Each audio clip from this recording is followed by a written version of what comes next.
everyone, it's Laurie from Cook Scrap Craft, and today I've got a process video for the April Sketch Challenge over at Let's Get Sketchy. Definitely follow the link down below in the description so that you can see what the rest of the design team did with this really great sketch.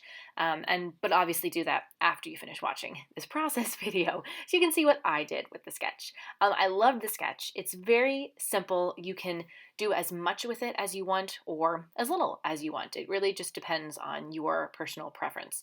And the types of photos that you have, the types of papers that you have. So I started with a white base and I wanted to have some red, white, and blue because these are actually photos of my daughter taken on election day and then after the election.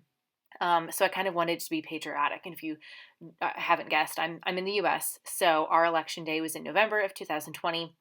The big one, we have elections like a lot, but the big one was in November 2020. And so we took pictures of our daughter and her, participating in her as civically active as she can get as a 4-year-old. So I just decided to do a little bit of splattering on the back to do a mixed media background. And I didn't have any paper towels or I would have just rolled the paper towels over it. But what I did have was some bubble wrap. So I just kind of put the bubble wrap down almost like I sprayed and then did like a backwards packaging technique. So it gave it a nice bit of texture. Some of it does get covered up, unfortunately. I don't think in the finished product you can actually tell that I put bubble wrap down, but that's okay. So now I just have to figure out how to sort of back the photos and put all the other pieces together. The sketch has 2 photos in it. One is a little bit smaller and one is a little bit bigger. Both of my photos were actually vertical photos, and I think the sketch shows more of a horizontal and a vertical. But like I said, you can do whatever you want based on whatever photos you have.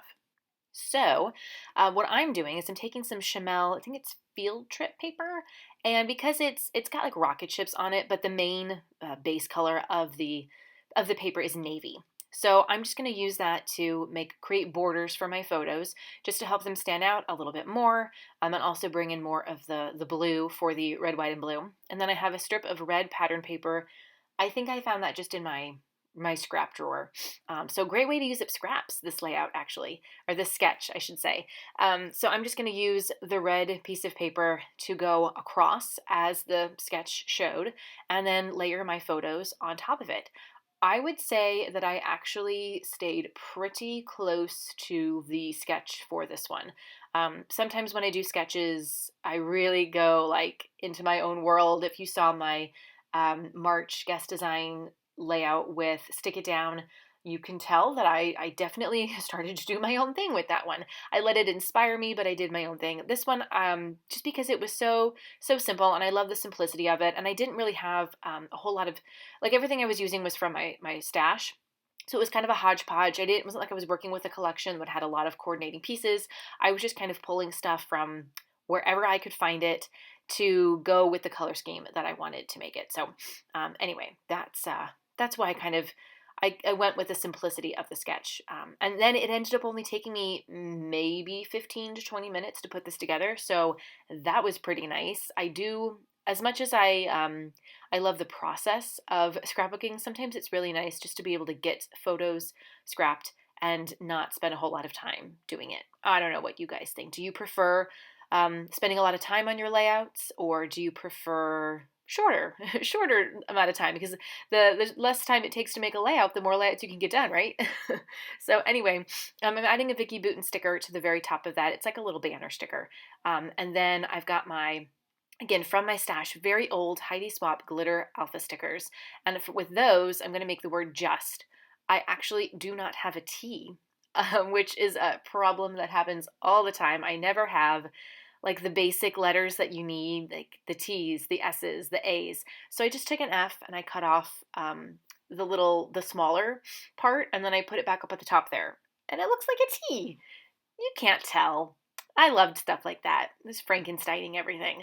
And then I also have some LE Studio Alpha stickers. They're a little bit puffier, so I'm going to put those down. I like those because they are navy, so they kind of go with the color scheme. Right now, the gold glitter letters are the only gold thing that I have on this layout, but I will bring a little bit more gold in just a second. So the title of this is just vote, because these are, as I said, election day, election week photos. My daughter's wearing an Elizabeth Warren T-shirt that I got her for her birthday in spring 2020, and then that was right after Elizabeth Warren had dropped out of the race. So anyway, and then the other one we made, my daughter wanted to make a sign for Joe Biden because we didn't see many signs for Biden in our neck of the woods. And so she wanted to make one, and we hung it on our door.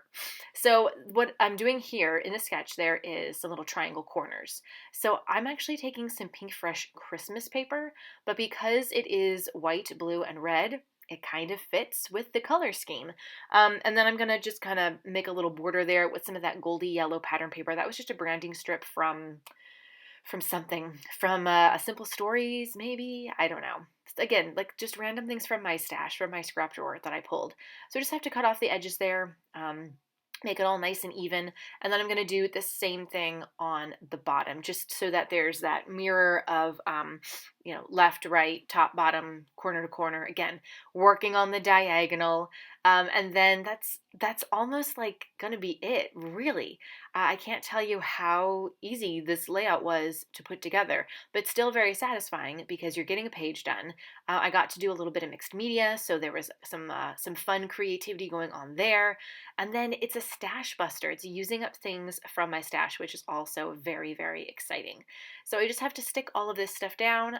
I have been using bits and pieces from my February Not Just for Boys Kit Club kit. I used all the papers for the most part. I think I still have a few scraps left, but I do still have a lot of the embellishments because you got a lot of embellishments in that kit, which was really, really nice. So I have those, I have some Vicky Bouton stickers that I'm going to add in just a second here, as soon as I finish up this little corner down here at the bottom.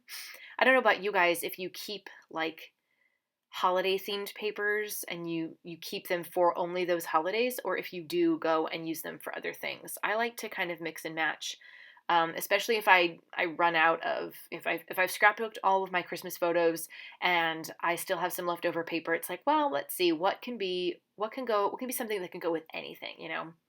So I really like those Vicky Bouton stickers because there are stars on there, lots of fun different shapes. Some of them were red. I grabbed some blue, some hearts, just to kind of add a little bit more of something extra. And again, going on the diagonal, putting the embellishments into clumps of threes. That's kind of the rule of threes is something that a lot of scrapbookers and artists like to follow.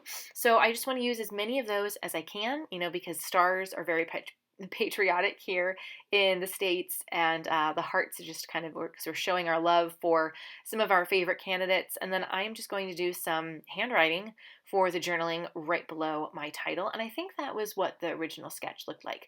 If I had thought to plan ahead, I would have downloaded the original sketch and included it here up in the corner as a little photo inset, so that you could follow along with that and see what I was doing and everything. But I did not do that this time, so I apologize. But yeah, that's kind of the end of this process. There are going to be some close-ups to follow.